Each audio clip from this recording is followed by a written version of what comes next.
పోలవరం ఉక్కు కర్మాగారం ఇచ్చింది ఖమ్మంలో. మనకు సోనియమ్మ వరంగల్లో కాజిపేట రైల్వే కోచ్ ఫ్యాక్టరీ ఇచ్చింది. మనకు సోనియమ్మ ఆదిలాబాదులో గిరిజన యూనివర్సిటీ ఇచ్చింది.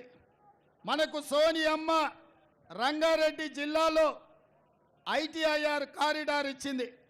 మనకు సోనియమ్మ మహబూబ్నగర్లో పాలమూరు రంగారెడ్డి ఎత్తిపోతల జాతీయ ప్రాజెక్ట్ ఇచ్చింది. మనకు సోనియమ్మ నల్గొండలో ఐఐటి ఇచ్చింది, మెదక్కు ఐఐఎం ఇచ్చింది.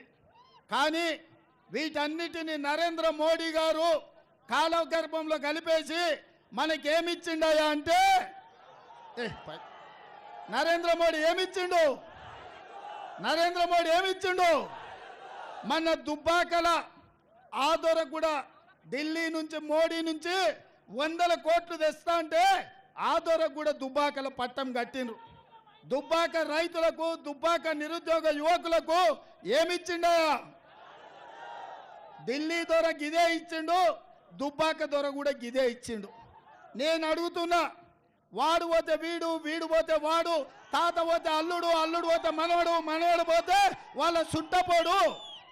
ఈ చంద్రశేఖర్ రావు, ఈ హరీష్ రావు, ఈ రఘునందన్ రావు, ఈ తారక రామారావు వీళ్ళ కోసమేనా ఈ ప్రాంతం ఉన్నదని నేను అడుగుతున్నా.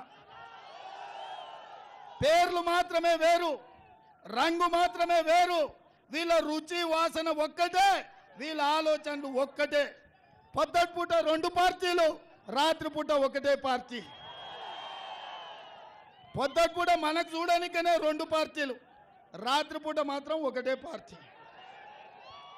ఇవాళ ఆ రావైనా ఈ రావైనా ఏ రాయి అయితే ఉందా తల వలగొట్టుకోవడానికి? ఈ రావులు అవసరమా? మీరు ఒక్కసారి ఆలోచన చేయండి. అందుకే ఇవాళ మిత్రులారా, ఇవాళ నేను ఒకటే మాట చెప్పదలుచుకున్నా, ఈ వేదిక మీద నుంచి మాట ఇవ్వదలుచుకున్నా.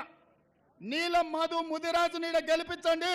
మా ముదిరాజు సోదరులకు రాష్ట్రంలో మంత్రి పదవి ఇచ్చే బాధ్యత నాది.